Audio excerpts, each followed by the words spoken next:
class, what is the interference and what is the coherence. Today the topics are the coherence and the interference. So first of all, the interference means the mixing, adding, or the superimpose of the two or more waves in a region. So what happened? Already we know that the intensity of the light is depends on the amplitude of the wave, and the amplitude means it is the maximum displacement,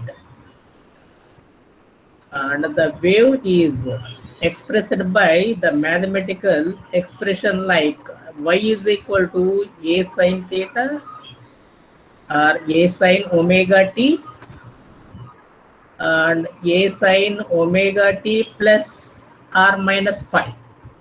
So here the wave is denoted by the mathematical form y or x is equal to a sine omega t or a sine omega t plus or minus phi, where y means it is the displacement, a means the amplitude, and omega t plus or minus phi is the phase.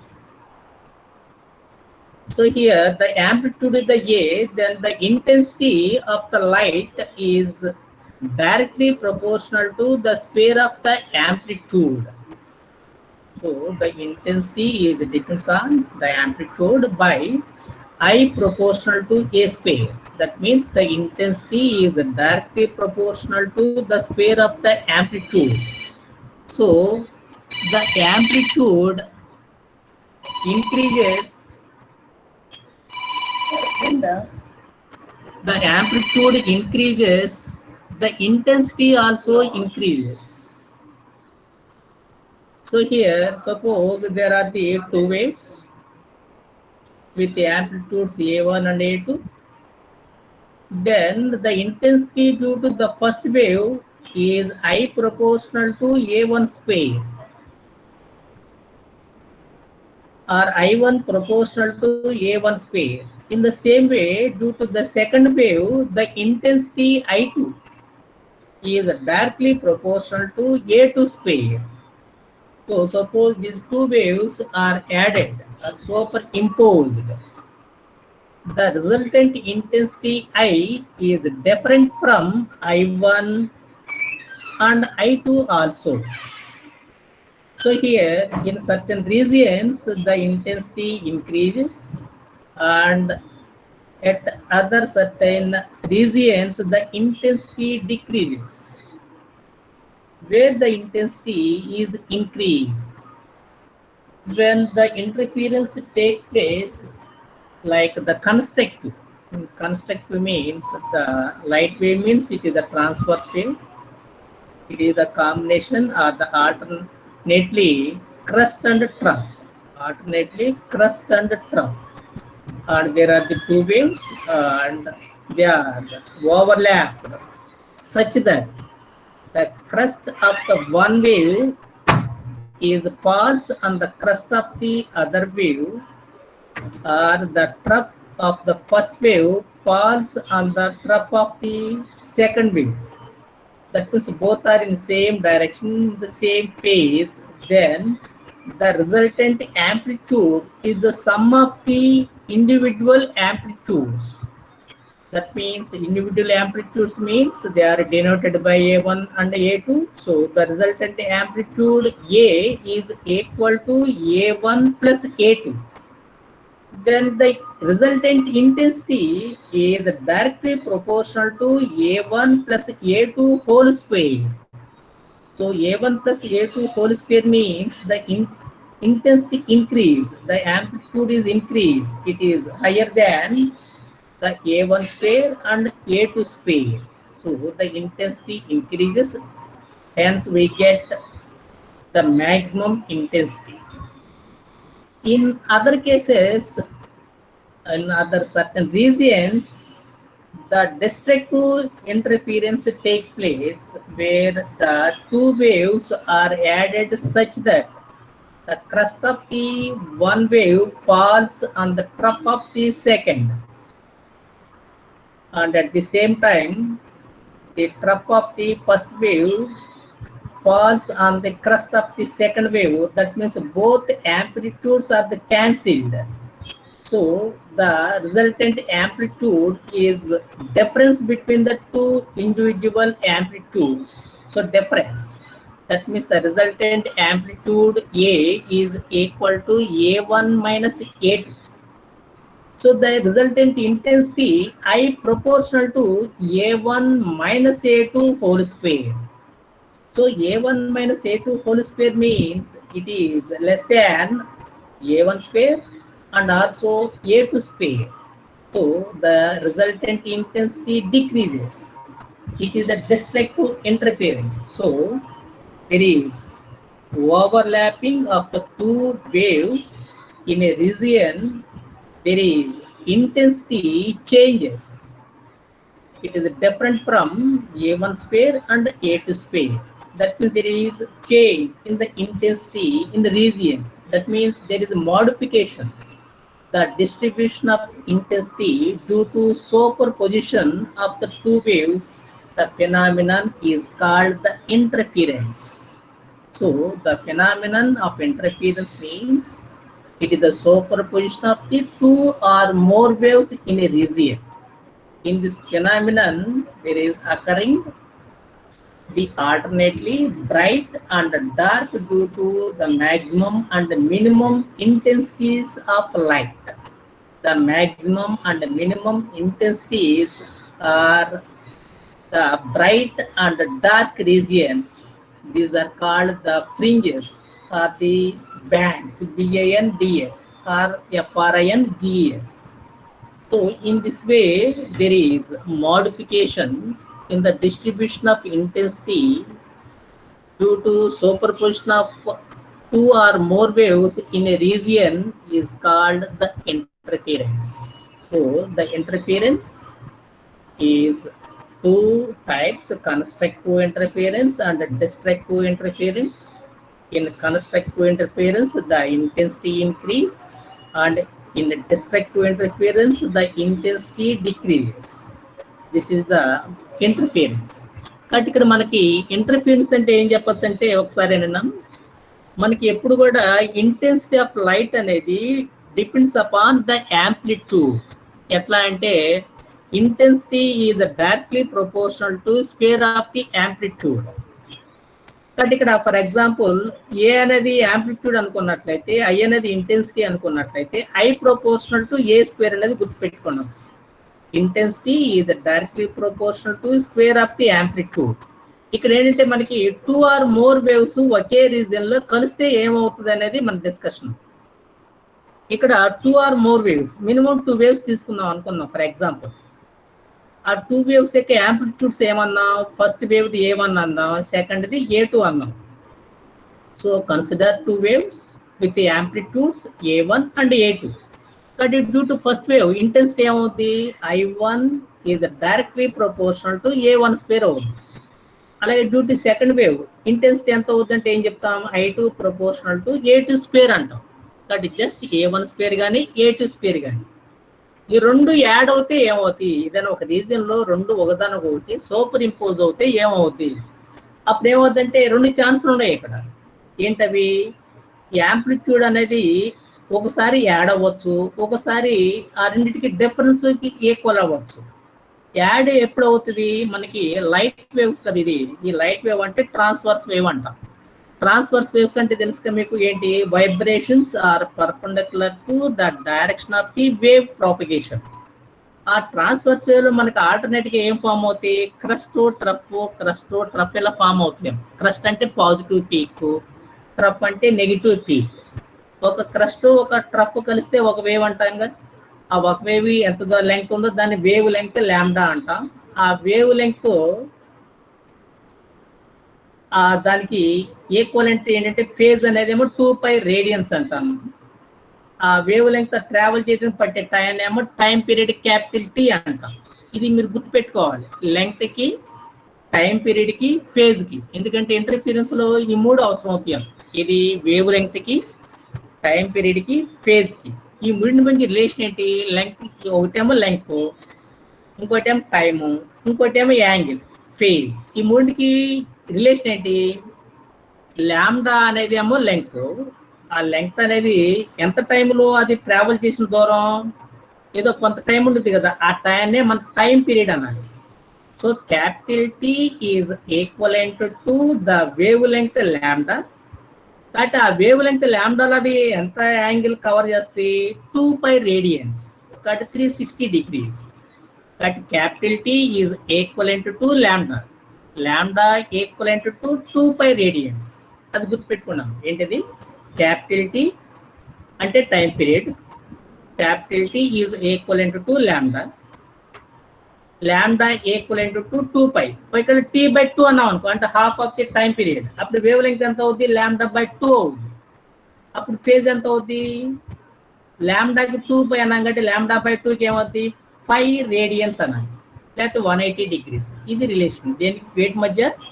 Time పీరియడ్కిను వేవ్ లెంగ్త్కిను plus angle. ఇది గుర్తుపెట్టుకున్నాం. కాబట్టి ఇక్కడ మనకి ఏంటంటే ఈ 2 వేవ్స్ ఓవర్లాప్ అయినప్పుడు ఒక వేవ్ యొక్క క్రస్ట్ వెళ్ళి రెండో వేవ్ యొక్క క్రస్ట్ మీద పడినట్లయితే అదే టైంలో ఏమవుద్ది? ఫస్ట్ వేవ్ యొక్క ట్రఫ్ కూడా రెండో వేవ్ యొక్క ట్రఫ్ మీద పడుతుంది. అంటే ఏంటి? Both are in same direction, same phase అయినది. అప్పుడు ఏమవుద్దంటే యాంప్లిట్యూడ్స్ రెండు ఒకదాని ఒకటి యాడ్ అవుతాయి. ఓ దానిది A1, రెండవ దానిది A2 అన్నాం కాబట్టి యాడింగ్ అంటే ఏమో రాస్తాం మనం? A1 + A2 అంటాం కదా. అంటే రిజల్టెంట్ యాంప్లిట్యూడ్ ఏమైంది? ఇప్పుడు పెరిగింది, ఎందుకంటే రెండు యాడ్ చేసాం కాబట్టి. అప్పుడు ఇంటెన్సిటీ కూడా ఏమవుద్ది? పెరుగుద్ది. ఎట్లా? I proportional to A1 + A2 whole square. కాబట్టి A1 + A2 హోల్ స్క్వేర్ అంటే ఏమవుతుంది? A1 స్క్వేర్ కన్నా ఎక్కువే, A2 స్క్వేర్ కన్నా ఎక్కువే. అంటే ఇంటెన్సిటీ ఏమైంది? పెరిగింది. అలాగే కొన్ని రీజన్స్లో ఏం జరగచ్చు? ఫస్ట్ వేవ్ యొక్క క్రస్ట్ వెళ్ళి రెండో వేవ్ యొక్క ట్రఫ్ మీద పడినట్లయితే, అలాగే అదే టైంలో ఏమవుద్ది? ఫస్ట్ వేవ్ యొక్క ట్రఫ్ వచ్చి సెకండ్ వేవ్ యొక్క క్రస్ట్ మీద పడినట్లయితే ఆ రెండు అంటే both are in opposite phase అంట, out of phase. Same phase అవుతే ఇన్ ఫేజ్ అంటాము. డిఫరెన్స్ 180 degrees ఉన్నట్లయితే దాన్ని అవుట్ ఆఫ్ ఫేజ్ అన్నారు. బట్ అవుట్ ఆఫ్ ఫేజ్ లో ఆ రెండు యాడ్ అయినట్లయితే, ఓవర్లాప్ అయినట్లయితే అప్పుడు ఏమవుద్ది? ఒక దాని యొక్క యాంప్లిట్యూడ్ రెండో దాని యొక్క యాంప్లిట్యూడ్ రెండు ఒకదాని కొట్టి డిఫరెన్స్ ఈక్వల్ అవుతాయి. అంటే రెండు ఒకదాని కొట్టి క్యాన్సిల్ అవుతాయి. అప్పుడు రిజల్టెంట్ యాంప్లిట్యూడ్ ఏమవుద్ది? A1 - A2 అవుద్ది. అంటే ఇప్పుడు A1 - A2 రిజల్టెంట్ యాంప్లిట్యూడ్ అయినట్లయితే ఇంటెన్సిటీ ఏమవుద్ది? I proportional to A1 - A2 whole square అవుద్ది. A1 - A2 హోల్ స్క్వేర్ అంటే దాని వాల్యూ ఎంత అవుద్ది? It is less than A1 square and also less than A2 square. కాబట్టి రిజల్టెంట్ ఇంటెన్సిటీ తగ్గింది కాబట్టి ఈసారి మనకి అక్కడ మినిమం ఇంటెన్సిటీ వస్తుంది. కాబట్టి ఈ విధంగా మనకి 2 వేవ్స్ ఓవర్లాప్ అయినట్లయితే ఒకసారి ఇంటెన్సిటీ పెరుగుద్ది, ఇంకోసారి ఇంటెన్సిటీ తగ్గుద్ది. అంటే ఒకసారి మ్యాక్సిమం ఇంటెన్సిటీ, ఇంకోసారి మినిమం ఇంటెన్సిటీ. మ్యాక్సిమం ఇంటెన్సిటీ అంటేనేమో A1 + A2 whole square, minimum intensity అంటే A1 - A2 హోల్ స్క్వేర్. కాబట్టి ఈ విధంగా ఇంటెన్సిటీ పెరగటం తగ్గటాన్ని ఏమంటాం? Change in intensity. That means modification in the intensity distribution. ఈ విధంగా ఇంటెన్సిటీ మోడిఫికేషన్ ఈ డిస్ట్రిబ్యూషన్ లో చేంజెస్ రావటాన్ని, ఈ ఫినామినానే మనం సింపుల్ గా ఇంటర్ఫియరెన్స్ అంటామని చెప్పాలన్నమాట. So what is the phenomenon of interference అంటే ఏం చెప్పాలి? ఒక లైన్ చెప్పాలంటే just it is the modification in the distribution of intensity due to superposition of the 2 or more waves in a region is the interference. కాబట్టి ఒక region లో 2 కానీ అంతకన్నా ఎక్కువ వేవ్స్ కానీ సూపర్ పొజిషన్ అవటం వల్ల ఆ ఇంటెన్సిటీ డిస్ట్రిబ్యూషన్ లో మోడిఫికేషన్ జరిగే ఫినామినానే మనం ఇంటర్ఫియరెన్స్ అంటాము. కాబట్టి ఒకసారి ఇంటెన్సిటీ ఏమని చెప్పాము? పెరుగుతుంది అన్నాగా, దాన్ని కన్స్ట్రక్టివ్ ఇంటర్ఫియరెన్స్ అంటాము. వేరే ఒకసారి ఏమంటాము? ఇంటెన్సిటీ తగ్గిందన్నాగా, దాన్ని ఏమంటాం? డిస్ట్రక్టివ్ ఇంటర్ఫియరెన్స్ అంటాము. కాబట్టి ఒకసారి ఇంటెన్సిటీ మ్యాక్సిమం, ఇంకోసారి ఇంటెన్సిటీ మినిమం. ఇంటెన్సిటీ మ్యాక్సిమం అంటే దాన్ని బ్రైట్నెస్ అంటాము, అలాగే ఇంటెన్సిటీ మినిమం అయితే దాన్ని డార్క్ అంటాం. కాబట్టి ఈ విధంగా maximum minimum, bright or dark, వీటిని మనం ఇంటర్ఫియరెన్స్ ఫ్రింజెస్ అంటాం. FRINGES. లేకపోతే ఇంటర్ఫిరెన్స్ బ్యాండ్స్ అని కూడా అనొచ్చు. దీన్నే మనం ఇంటర్ఫిరెన్స్ అని చెప్పచ్చు. ఇది వాట్ ఈస్ ద ఇంటర్ఫిరెన్స్ అంటే. కాబట్టి exams point of view what is the interference అంటే ఏం చెప్పాలి? The phenomenon of superposition of two or more waves in a region is called the interference. అలాగే ఎలా ఎక్స్ప్లెయిన్ చేస్తాం? Consider two waves with the amplitudes A1 and A2 and their intensities when both are considered separately, I1 proportional to A1 square and I2 proportional to A2 square, both are superimposed in a region, then the resultant intensity I is either A1 plus A2 whole square or A1 minus A2 whole square, depends upon the phase difference. When both are in same phase, then the intensity I is directly proportional to A1 plus A2 whole square. Then the intensity is greater than A1 square and also A2 square. So the intensity increases. So it is the maximum intensity.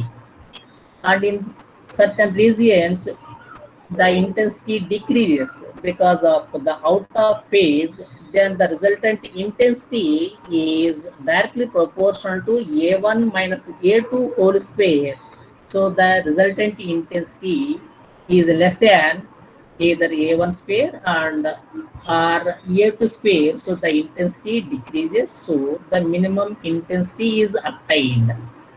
And the intensity increases, it is called as the constructive, and the intensity decreases, it is called as the destructive. So there is alternately change in intensity with maximum and minimum alternately. Then there is maximum or minimum, or the intensity increase or decrease alternately. That means there is change in intensity distribution.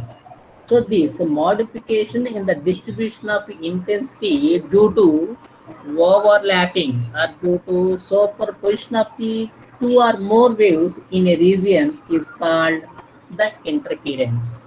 Where the intensity is called, it is known as the constructive interference, and the region where the intensity decrease, the phenomena is called the destructive interference.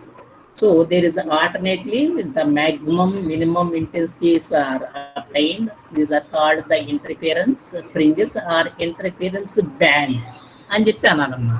ఇది what is the interference అంటే ఇది చెప్పాలి.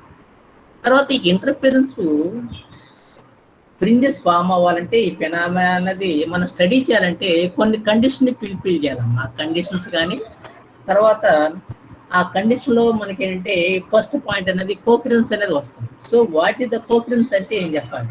ఇది కూడా exams point of వ్యూలో short క్వశ్చన్లో ఎక్కువ రిపీటెడ్గా అడిగే క్వశ్చన్. వాట్ ఈస్ ద కోకరెన్స్ అనేది అడుగుతూ ఉంటారు. ఈ కోకరెన్స్ రావాలంటే ఇక్కడ ఒక ఫిగర్ చూపించు చూడండి. ఇక్కడ S1 అనేది ఒకటి ఉంది, S2 అనేది ఒకటి ఉంది. ఎస్ అంటే సోర్స్ అంటాము, S1 కాబట్టి ఫస్ట్ సోర్స్, S2 అంటే second source. So there are the two sources and they are represented by S1 and S2. తర్వాత ఈ S1 S2 కి ఈక్వి డిస్టెన్స్ లో ఒక స్క్రీన్ పెట్టాం, దాన్ని AB అన్న. So AB is a screen. It is equal distance from S1 and also S2. కాబట్టి S1 S2 కి ఈక్వల్ డిస్టెన్స్ లో ఒక స్క్రీన్ AB అనేది ఉంచాం. ఈ స్క్రీన్ AB మీద మీరు ఆ ఫిగర్ అబ్జర్వ్ చేస్తే కొన్ని అడ్డుగీతలు ఉన్నాయి, కొన్ని డాట్స్ ఉన్నాయి. ఈ లైన్స్ ఏమంటే కన్స్ట్రక్టివ్ ఇంటర్ఫిరెన్స్ లో వచ్చే బ్రైట్ ఫ్రింజెస్, అంటే ఇంటెన్సిటీ ఎక్కువగా ఉండే రీజియన్. ఈ స్పాట్లు ఏమో ఇంటెన్సిటీ తక్కువగా ఉండి అంటే డార్క్ ఫ్రింజెస్ వచ్చేసాక. అంటే ఈ విధంగా మనకి ఆల్టర్నేట్గా ఏమొస్తాయి? ఒక డార్క్ బ్రైట్ ఆల్టర్నేట్గా, అంటే రెండు బ్రైట్ల మధ్య ఒక డార్క్, లేకపోతే రెండు డార్క్ల మధ్య ఒక బ్రైట్. కాబట్టి ఏదైతే ఇక్కడ ఈ బ్రైట్ కి అంటే ఒక లైన్ కి ఆ నెక్స్ట్ లైన్ కి మధ్య దూరాన్ని ఫ్రింజ్ విడ్త్ అంటాం, WIDTH, దాన్ని బేటాతో రాయాలి. అలాగే డార్క్ కి డార్క్ మధ్య దూరం కూడా ఫ్రింజ్ విడ్త్ అంటాం. So what is the fringe width అంటే ఏం చెప్పాలి? It is the distance between two successive bright or two successive dark fringes is called the fringe width denoted by beta అనాలి. కానీ ఇక్కడ ఈ S1 S2 అనే వాటిని కోహరెంట్ సోర్స్ అని ఎప్పుడు అంటాము? So the two sources S1 and S2 are said to be incoherent when they satisfies some conditions. ఆ కండిషన్స్ ఏంటంటే వన్ బై వన్ మనం తీసుకున్నట్లయితే ఇక్కడ 2 or 3 పాయింట్స్ అనేవి ఉంటాయి. ఇవేంటంటే ఈ మనకి రెండు సోర్సుల నుంచి 2 వేవ్స్ వస్తూ ఉంటాయి కదా. S1 నుంచి వచ్చే ఒక వేవ్, S2 నుంచి వచ్చే ఒక wave. So the light waves are originating from 2 sources S1 and S2. ఈ S1 S2 నుంచి వచ్చే వేవ్స్ యొక్క క్వాలిటీస్ అన్నీ ఒకే రకంగా ఉన్నట్లయితే, అంటే వాటి క్యారెక్టరిస్టిక్స్, అప్పుడు ఈ S1 S2 అనే వాటిని కోహరెంట్ సోర్సులు అంటాము. ఆ ఫెనామినాని కోహరెన్స్ అంటాము. కాబట్టి S1 S2 ద్వారా వచ్చే ఈ లైట్ వేవ్స్ అనేవి ఎలా ఉండాలి? Identical qualities. ఐడెంటికల్ క్వాలిటీస్ అంటే క్యారెక్టరిస్టిక్స్ మనం చెప్పుకున్నాం కదా లాస్ట్ క్లాస్లో. ఏంటి? వేవ్ లెంగ్త్లు కానీ, టైం పీరియడ్ కానీ, ఫ్రీక్వెన్సీ కానీ, అలాగే ఫేజ్లు కానీ, ఇలా అన్ని రకాలుగా అన్ని క్యారెక్టరిస్టిక్స్ కూడా ఒకే విలువ ఉన్నట్లయితే, ఒకే రకంగా ఉన్నట్లయితే వాటినే కోహరెంట్ సోర్స్ అంటాము. కాబట్టి ఏవి ఈక్వల్గా ఉండాలి? వేవ్ లెంగ్త్స్ ఈక్వల్గా ఉండాలి, అలాగే యాంప్లిట్యూడ్స్ ఈక్వల్గా ఉండాలి, టైం పీరియడ్ ఈక్వల్గా ఉండాలి, ఫ్రీక్వెన్సీ ఈక్వల్గా ఉండాలి. కానీ ఇక్కడ ఫేజ్ మాత్రం ఒక ఇది ఉందాం. ఏంటిది? రెండింటికి సేమ్ ఫేజ్ ఉండొచ్చు, లేకపోతే ఫేజ్ డిఫరెన్స్ ఉండొచ్చు. కానీ ఆ ఉండే ఫేజ్ డిఫరెన్స్ ఎలా ఉండాలి? కాన్స్టెంట్గా ఉండాలి. కాబట్టి ఫేజ్కి వచ్చేసరికి ఎగ్జాంప్షన్ ఏంటి? రెండు ఫేజులు ఒకే రకంగా ఉండొచ్చు, ఒకే విలువ ఉన్నట్లయితే అప్పుడు ఫేజ్ డిఫరెన్స్ ఏమవుద్ది? రెండింటికి 0 అవుతుంది, ఈక్వల్ కాదు. లేకపోతే కొంత డిఫరెన్స్ ఉండొచ్చు, కానీ ఉంటే ఆ డిఫరెన్స్ వాల్యూ ఎలా ఉండాలి? కాన్స్టెంట్గా మెయింటైన్ అవ్వాలి త్రూ అవుట్ ద ఫినామినా. కాబట్టి వాట్ ఈస్ ద కోహరెన్స్ అంటే ఏం చెప్పాలి? It is the phenomenon of the light waves having identical characteristics. That means same wavelength, same amplitude, same frequency, and same time period, and the same phase.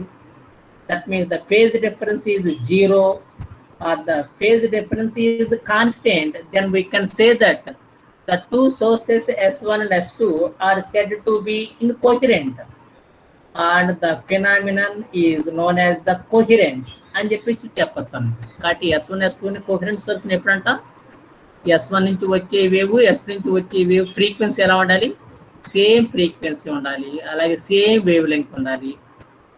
అలాగే next point ఏంటి? Equal amplitudes ఉండాలి. కాబట్టి same frequency, same wavelength and same amplitudes. అలాగే phase కూడా same ఉండాలి. Same phase అంటే phase difference ఎంత అయినట్టు? Difference 0. So 0 phase difference are constant phase difference. అప్పుడు ఈ S1 S2 వాటిని కోహరెంట్ సోర్స్ అంటాం.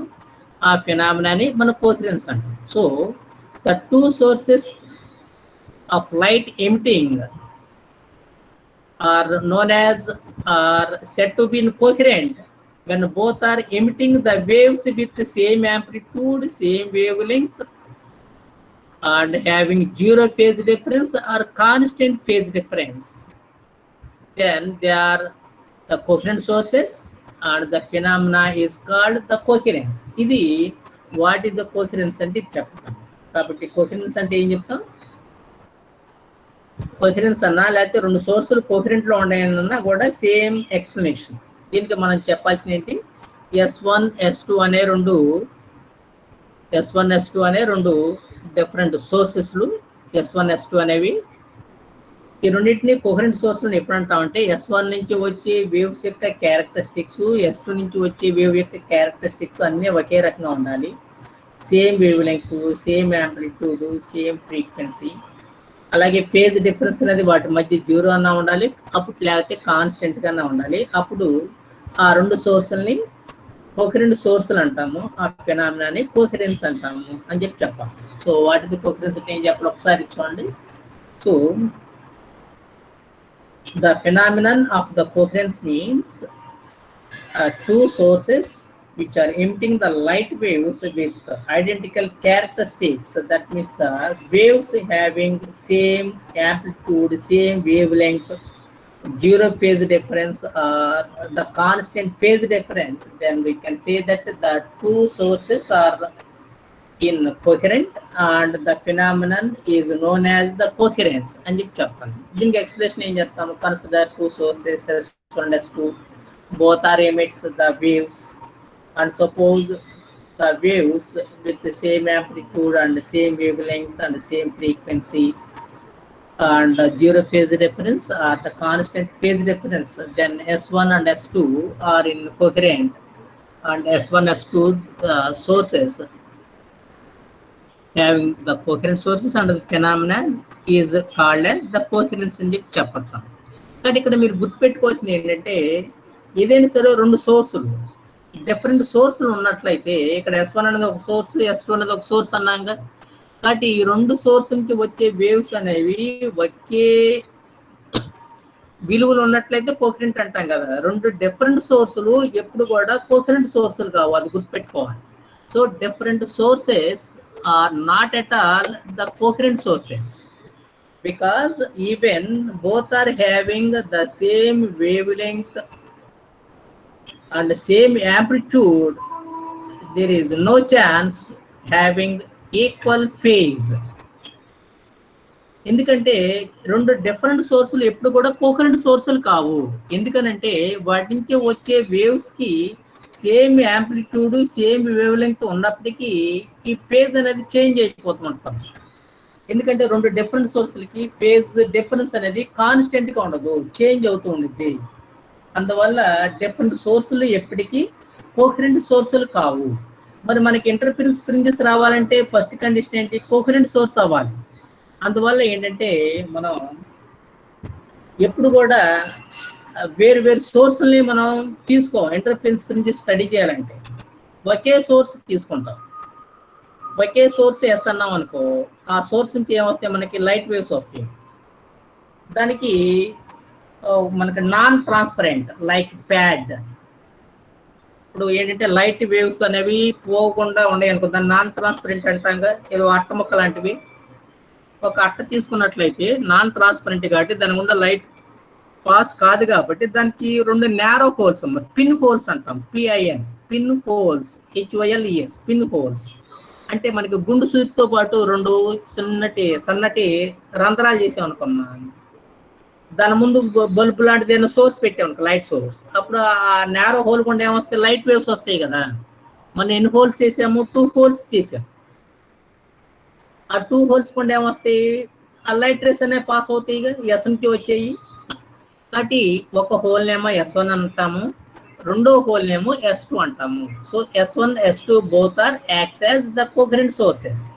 కాబట్టి S1 S2 అనేవి ఇక్కడ ఏంటి? యాక్చువల్గా లేవు, just they are images, virtual sources అంటాం, VIRTUAL, వర్చువల్ సోర్సెస్ అంటాం. కాబట్టి ఇక్కడ S1 S2 అనే వేటి ఇమేజ్లు? S యొక్క ఇమేజ్. కాబట్టి ఎస్లో ఎలాంటి చేంజెస్ వచ్చినాయో S1 S2లో కూడా సేమ్ అవే చేంజెస్ వస్తాయి. కాబట్టి S1 S2 అనేది అప్పుడు ఏమవుతుంది? మనం కోహరెంట్ సోర్స్ అనొచ్చు. కాబట్టి ఈ పాయింట్ మీరు క్యాచ్ చేయాలి. ఏంటి? డిఫరెంట్ సోర్సులు అనేవి కోహరెంట్ సోర్సులు కాదు. ఎందుకని? వాటి నుంచి వచ్చే వేవ్స్ యొక్క యాంప్లిట్యూడ్స్ కానీ వేవ్ లెంగ్త్లు కానీ సేమ్ అయినప్పటికీ ఆ ఫేజ్ ఈక్వల్గా ఉండదు. ఎందుకని? మనకి ఈ లైట్ వేవ్స్ అంటే ఏంటి? సోర్స్ నుంచి లైట్ ఎనర్జీ రావటం కదా. లైట్ ఎనర్జీ ఎప్పుడు వస్తుంది? మనకి తెలుసుగా మోడర్న్ ఫిజిక్స్ ప్రకారం ఏంటిది? ప్రతి సబ్స్టెన్స్ కూడా it is a group of A number of molecules అని, తర్వాత ప్రతి మాలిక్యూల్ కూడా ఏముంటాయి? నెంబర్ ఆఫ్ యాటమ్స్ అని, మళ్ళీ ప్రతి యాటంలో ఏముంటాయి? ద సెంట్రల్ రీజియన్ ఈ the nucleus carries the positive charge అని. ఈ పాజిటివ్లీ ఛార్జ్డ్ న్యూక్లియస్ చుట్టూ ఎలక్ట్రాన్లు తిరుగుతూ ఉంటాయని చెప్తాం కదా. ఎలక్ట్రాన్ అంటే నెగిటివ్ ఛార్జ్, న్యూక్లియస్కి ఏమో positive charge. Nucleus positive charge ఎందుకుందో మీకు తెలుసు కానీ లోపలేమో న్యూక్లియస్ లోపల పాజిటివ్లీ ఛార్జ్డ్ పార్టికల్స్ ప్రోటాన్స్ ఉంటాయి, అలాగే న్యూట్రల్ పార్టికల్స్ న్యూట్రాన్స్ ఉంటాయిగా. కాబట్టి ఈ చుట్టూ ఎలక్ట్రాన్లు రివాల్వ్ అవుతుంటాయి. So according to modern physics the negatively charged particles known as the electrons are revolving around the nucleus in different orbits by following the relation 2n². కాబట్టి ఇక్కడ 2n² రూల్ ప్రకారం ఒక్కొక్క ఆర్బిట్లో కొన్ని ఎలక్ట్రాన్ తిరుగుతుంటాయి. కాబట్టి ఫస్ట్ ఆర్బిట్లో ఎన్ని తిరుగుతాయి అంటే ఏం చెప్తాం? 2n² అంటాం. వేర్ అనేది ప్రిన్సిపల్ క్వాంటమ్ నెంబర్, దాని ప్రధాన క్వాంటమ్ సంఖ్య అంటంగా ప్రిన్సిపల్ క్వాంటమ్ నెంబర్. కాబట్టి ఫస్ట్ ఆర్బిట్లు ఏమి ఉంటాయి, 2 × 1 స్క్వేర్ అంటే 2 ఉంటాయి. సెకండ్ ఆర్బిట్లు ఏమి ఉంటాయి, 2 × 2 స్క్వేర్ అంటే 8 ఉంటాయి. థర్డ్ ఆర్బిట్లు ఎన్ని ఉంటాయి, 2 × 3 స్క్వేర్ అంటే 2 × 9 18. ఇట్లా ఒక్కొక్క ఆర్బిట్లో కొన్ని ఎలక్ట్రాన్లు ఉంటాయి. As the number of the orbit increases the energy level of the orbit also increase. అంటే ఇక్కడ ఒక్కొక్క ఆర్బిట్లో తిరిగే ఎలక్ట్రాన్కి ఒక్కొక్క ఎనర్జీ ఉండిద్దాం. ఫస్ట్ ఆర్బిట్ ఇది E1 అన్నాం అనుకో, సెకండ్ ఆర్బిట్ E2 అన్నాం అనుకో, third orbit energy level E3 అన్నాం అనుకో. కానీ ఇక్కడ ఎనర్జీ ఎప్పుడు ఎమిట్ అవుతుంది, లైట్ ఎప్పుడు రిలీజ్ అవుతుంది సోర్స్ నుంచి, when the electron is passing from higher energy level to lower energy level. కాబట్టి ఎలక్ట్రాన్స్ అనేవి హైయర్ ఆర్బిట్ నుంచి లోయర్ ఆర్బిట్లోకి ఎలక్ట్రాన్ జంప్ అవుతున్నట్లయితే, పాస్ అవుతున్నట్లయితే ఎనర్జీ రిలీజ్ అవుద్ది. కాబట్టి E3 - E2 అన్నాం అనుకో, అప్పుడు ఏమవుద్ది, E3 - E2 అంటే it is equal to hν అంటాంగా. అంటే హెచ్ అంటే ప్లాంక్స్ కాన్స్టెంట్, న్యూ అంటే ఫ్రీక్వెన్సీ ఆఫ్ రేడియేషన్. కాబట్టి థర్డ్ ఆర్బిట్ నుంచి సెకండ్ ఆర్బిట్లోకి వస్తే hν అన్నాం. అలాగే అదే టైంలో ఏమవుతుంది, ఇంకో సోర్స్లో సెకండ్ నుంచి ఫస్ట్లోకి రావచ్చు, అప్పుడు E2 - E1 అవుతుంది. E2 - E1 is equal to hν అవుతుంది. హెచ్ అనేది కాన్స్టెంట్. కాబట్టి E3 - Et is not equal to E2 - E1. కాబట్టి ప్రతిదానికి మనకి ఏమవుతుంది, ఈ ఎనర్జీ లెవెల్స్ అనేది వేరువేరుగా ఉంటాయి కాబట్టి చేంజ్ అయిపోతూ ఉంటాయి, కాబట్టి ఫ్రీక్వెన్సీ కూడా చేంజ్ అయిపోతూ ఉంటాయి. కాబట్టి ఇక్కడ మనకి ఏంటంటే ఈ ఫేజ్ కానీ ఫ్రీక్వెన్సీ కానీ కంటిన్యూస్గా చేంజ్ అయినట్లయితే డిఫరెంట్ సోర్స్ అనేవి మనకి కోహరెంట్ సోర్సులు కాదు. ఎందుకని same wavelength same amplitude ఉండ ఆ ఫ్రీక్వెన్సీ ఫేజ్ అనేది చేంజ్ అయిపోతూ ఉంటాయి కాబట్టి డిఫరెంట్ సోర్సెస్ అనేవి కోహరెంట్ సోర్స్ కాదు. కాబట్టి కోహరెంట్ సోర్స్ మనం డిఫైన్ చేయాలంటే మనకి ప్రాక్టికల్గా మనకి అవైలబిలిటీ ఉండాలంటే ఏం చేస్తాము, ఒక రియల్ సోర్స్ నుంచి 2 వర్చువల్ సోర్స్గా వాటిని మనం ఫామ్ చేయగలిగినట్లయితే ఆ 2 వర్చువల్ సోర్స్ మనకి కోహరెంట్ సోర్స్లా యాక్ట్ చేస్తాయి. ఈ ప్రొసీజర్ని తీసుకుని, ఈ ప్రిన్సిపల్ తీసుకుని మనం ఇంటర్ఫరెన్స్ ఫ్రింజెస్ని ఫామ్ చేయొచ్చు. కాబట్టి ఇక్కడ మనకేంటి, ఇంటర్ఫరెన్స్ ఫ్రింజెస్ రావాలంటే 2 సోర్సెస్ ఉండాలి. ఆ 2 సోర్స్ ఏంటి, just they are pin holes S1 and S2. అందువల్ల ఏమవుతుంది, రియల్ సోర్స్లో ఎలాంటి చేంజెస్ వచ్చినాయో simultaneously the changes takes place at the same time in S1 and S2 also. So the phase difference maintained as the constant, then we can say that S1 S2 both are in coherent sources. కాబట్టి ఆ విధంగా మనం coherent సోర్స్ని consider చేస్తాము. ఇది coherence గురించి. కాబట్టి coherence అంటే ఏం చెప్పాలి, 2 సోర్సులు కోహరెంట్లో ఉన్నాయి అంటే వాటి నుంచి వచ్చే వేవ్స్ యొక్క క్యారెక్టరిస్టిక్స్ అన్ని రకాలుగా వేవ్ లెంగ్త్ కానీ యాంప్లిట్యూడ్ కానీ ఫ్రీక్వెన్సీ కానీ ఒకే రకంగా ఉండి ఫేజ్ డిఫరెన్స్ డ్యూరా కానీ కాన్స్టెంట్గా ఉన్నట్లయితే వాటిని కోహరెంట్ సోర్సులు అంటాము. ఆ ఫెనామినాని కోహరెన్స్ అంటామని చెప్పాలి. ఇది ఇంటర్ఫియరెన్స్ అన్నా కోహరెన్స్ అన్నా ఇది చెప్పాలి. తర్వాత నెక్స్ట్ ఏంటంటే ఈ పాయింట్ గుర్తుపెట్టుకోవాలి, ఎందుకంటే ఇంటర్ఫరెన్స్ రావాలంటే కంపల్సరీగా ఆ 2 సోర్సులు ఎలాంటివి ఉండాలి, కోహరెన్స్ అయి ఉండాలి. తర్వాత conditions for interference of light, ఇది కూడా ఒక ఇంపార్టెంట్ షార్ట్ క్వశ్చన్.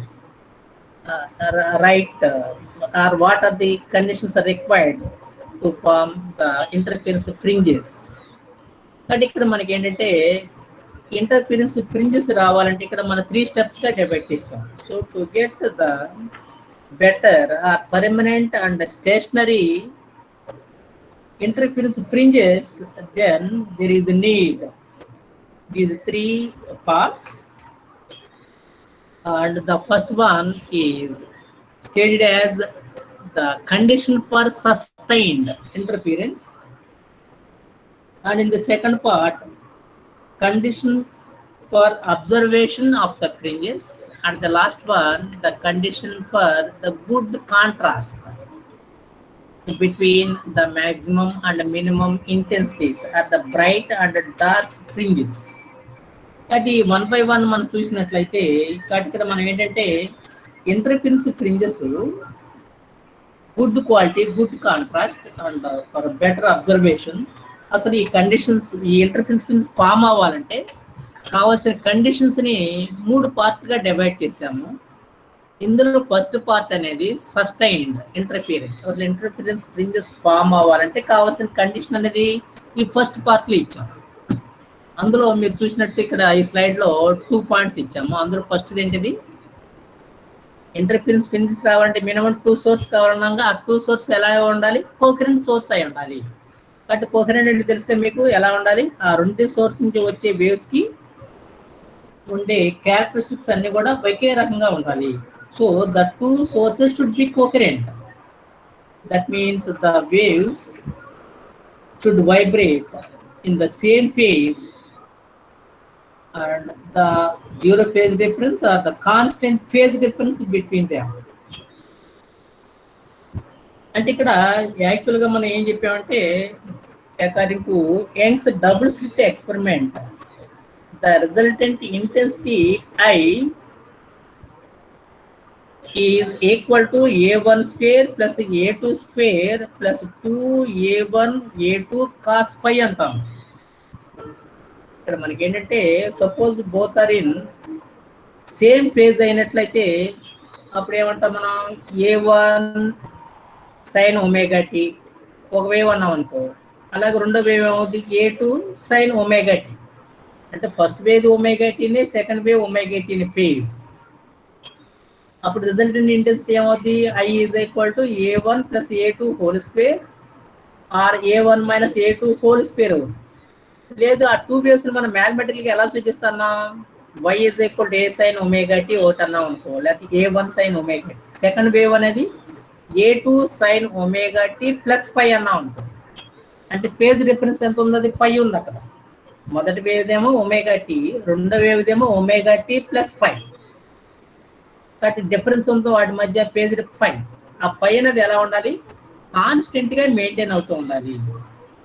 కాబట్టి phase difference between 2 waves suppose is 5, then the resultant intensity I is equal to A1 square plus A2 square plus 2A1 A2 cos phi వస్తుంది.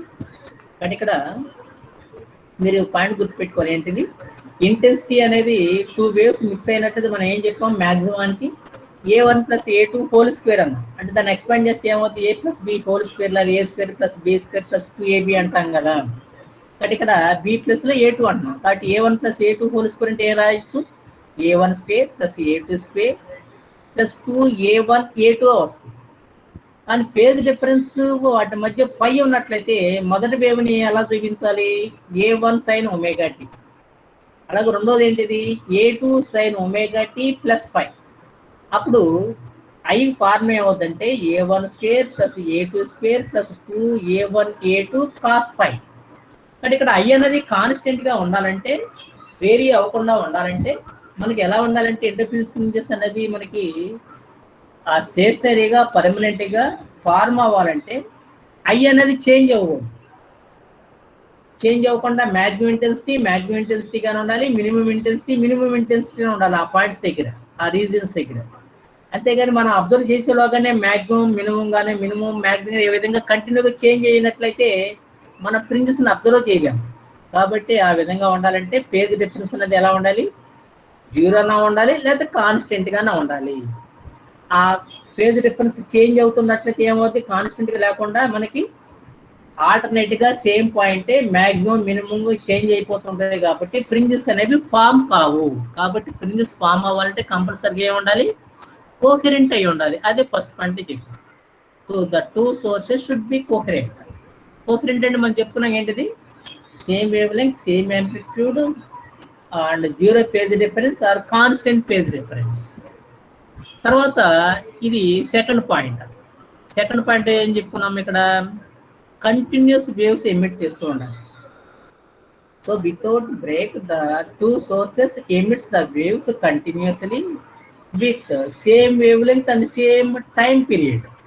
Time period కూడా కాన్స్టెంట్గా ఉండాలి. లేకపోతే ఏమవుతుంది, టైం పీరియడ్ చేంజ్ అవుతే మనం ఎందట చెప్పుకున్నట్టు ఒకే పాయింట్ దగ్గర ఇంటెన్సిటీ పెరుగుద్ది, మళ్ళీ అదే పాయింట్ దగ్గర ఇంటెన్సిటీ తగ్గుద్ది. కాబట్టి ఇంటెన్సిటీ పెరిగి ఇంటెన్సిటీ తగ్గితే ఏమవుతుంది, మనకి అదే పాయింట్ బ్రైట్ డార్క్ అన్ని ఒకే చోట ఆల్టర్నేట్గా వస్తూ ఉంటాయి. కాబట్టి మనం అబ్జర్వ్ చేయలేము. కాబట్టి అసలు ఇంటెన్సిటీ ఫ్రింజెసే ఫామ్ కావు. కాబట్టి ఇంటర్ఫరెన్స్ ఫ్రింజెస్ ఫామ్ అవ్వాలంటే కంపల్సరీగా ఫస్ట్ టేబుల్లో చూపించినట్టు సస్టైన్ ఇంటర్ఫరెన్స్లో ఈ 2 పాయింట్స్ సాటిస్ఫై అవ్వాలి. కాబట్టి ఏంటవి 2 sources should be coherent and they must emit the waves continuously with the same wavelength and same period, time period అని చెప్పి చెప్పచ్చు. అలాగే సెకండ్ పార్ట్ అనేది and there are the 2 points ఇచ్చాము ఇక్కడ. ఈ 2 పాయింట్స్ అర్థం అవ్వాలంటే ఫస్ట్ మీకు ఫ్రింజ్ విడ్త్ అంటే చెప్పుకున్నాం కదా. ఫ్రింజ్ విడ్త్ అంటే ఏం చెప్పాం, మనకి ఆల్టర్నేట్ ఏమొస్తుందని చెప్పాం, maximum intensity, minimum intensity. Maximum intensity అంటే ఏంటి, కన్స్ట్రక్టివ్ ఇంటర్ఫిరెన్స్. మినిమం ఇంటెన్సిటీ అంటే ఏంటి, డిస్ట్రక్టివ్ ఇంటర్ఫిరెన్స్. అలాగే మాక్సిమం ఇంటెన్సిటీ అంటే ఏంటి, బ్రైట్ ఫ్రింజ్. మినిమం ఇంటెన్సిటీ ఏంటి, డార్క్ ఫ్రింజ్. కాబట్టి ఆల్టర్నేట్ గా ఈ రీజన్ ఏమొస్తాయి మనకి, బ్రైట్ డార్క్ వస్తాయని చెప్పాం కదా. కాబట్టి ఈ బ్రైట్ డార్క్ కి 2 వరుస బ్రైట్లు కానీ 2 వరుస డార్క్ల మధ్య దూరాన్ని ఏమంటా అని చెప్పాం, ఫ్రింజ్ విడ్త్ అంటాంగా. దాన్ని ఏ లెటర్ చూపిస్తాను, బేటా అన్నాం. ఆ బేటాకి ఈ పార్ట్ మీరు గుర్తుపెట్టుకోవాలమ్మా. ఇక్కడ చూడండి, అది lambda is equal to beta into 2d/d అన్నాం. కాబట్టి ఇక్కడ లాంబ్డా అంటేనేమో wavelength of the source of light, beta అంటేనేమో ఫ్రింజ్ విడ్త్. ఫ్రింజ్ విడ్త్ అంటే ఏంటి, it is the distance between 2 successive bright fringes or the 2 successive dark fringes, దాన్ని beta అంటారు. మరి 2D అంటే ఏంటి, క్యాపిటల్ డి అంటే ఏంటి.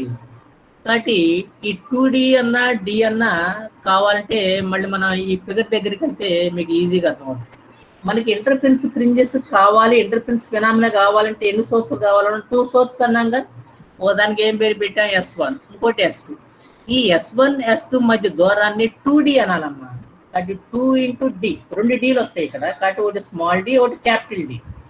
కాబట్టి స్మాల్ డి అనేది దాన్ని డబుల్ వేస్తే ఏమొస్తుంది మనకి, 2D అనేది it is the distance between the 2 coherent sources S1 and S2 అనాలి. అంటే ఇక్కడ 2D అంటే మీరు కన్ఫ్యూజ్ అవ్వద్దు, S1 S2 మధ్య దూరాన్ని డబుల్ చేయటం కాదు. మీకు సరి గుర్తుండే ఉంటుంది, length of the bar magnet అంటే మనకి L అని అన్నాం, 2L అంటాం. Length of the bar magnet 2L అని చెప్పేసి ఎలా అంటామో, అలాగే ఇక్కడ distance between 2 coherent sources S1 S2 అంటే 2D అనాలి. ఏ డి రాయాలి, స్మాల్ డి రాయాలి. ఇది ఏంటంటే మనకి స్టాండర్డ్గా వస్తాయి కాబట్టి నోటెస్ట్ కూడా అలాగే మీరు కంటిన్యూ చేయాలి. కాబట్టి 2D అంటే ఏమనాలి, it is the distance between 2 coherent sources S1 and S2 అనాలి. అలాగే క్యాపిటల్ డి అంటే ఏంటి, ఇది ఏబి అనేది ఏం చెప్పినా స్క్రీన్ అన్నాగా. ఈ స్క్రీన్కిను ఈ S1 S2 మధ్య ఈ దూరాన్ని క్యాపిటల్ డి అంటాము. కాబట్టి క్యాపిటల్ డి అంటే ఏంటి, it is the distance of the screen AB from the 2 sources S1 and S2. కాబట్టి S1 S2కిను ఈ ఏబికి మధ్య దూరాన్ని క్యాపిటల్ డి అనాలి. కాబట్టి క్యాపిటల్ డి అంటే ఏంటి, it is the distance between the coherent sources S1 and S2 and the screen. ఈ screen ఉంటే ఏమవుతుంది, ఈ ఫ్రింజ్ స్క్రీన్ మీద ఫామ్ అయింది. ఒకవేళ స్క్రీన్ చేసి మనం ఐపీస్ పెట్టామనుకో, ఐపీస్ పెడితే ఏమవుతుంది, మనకి ఆ బ్రైట్ డార్క్ ఫ్రింజెస్ అనేవి కనపడతాయి. కాబట్టి మనం ఇక్కడ ఏబి స్క్రీన్ అని అనొచ్చు, లేకపోతే ఐపీస్ అని అనొచ్చు. కాబట్టి క్యాపిటల్ డి అంటే ఏం చెప్పాలి, it is the distance between the 2 coherent sources S1 and S2 and the screen AB. Or screen AB plus ఏం రాయొచ్చు మనం, ద ఐపీసీ ఈ అన్న అనొచ్చు. మరి 2D అంటే ఏమనాలి, distance between 2 coherent sources S1 and S2 అనాలి. బేటా అంటే ఏమనాలి, ఫ్రింజ్ విడ్త్ అనాలి. అది వేటి మధ్య దూరం, distance between 2 successive bright or 2 successive dark అనాలి. మరి లాంబ్డా అంటే ఏమనాలి, ఈ S1 నుంచి కానీ S2 నుంచి కానీ వచ్చే వేవ్ యొక్క wavelength. So wavelength lambda, fringe width beta, distance between S1 and S2 2D, and distance of the screen from S1 and S2 is capital D. ఈ 4 మధ్య రిలేషన్ అనేదాన్నే మనం ఇక్కడ ఏం చూపించామంటే lambda is equal to beta into 2D/d అనే ఈ formula గుర్తుపెట్టుకోవాలి.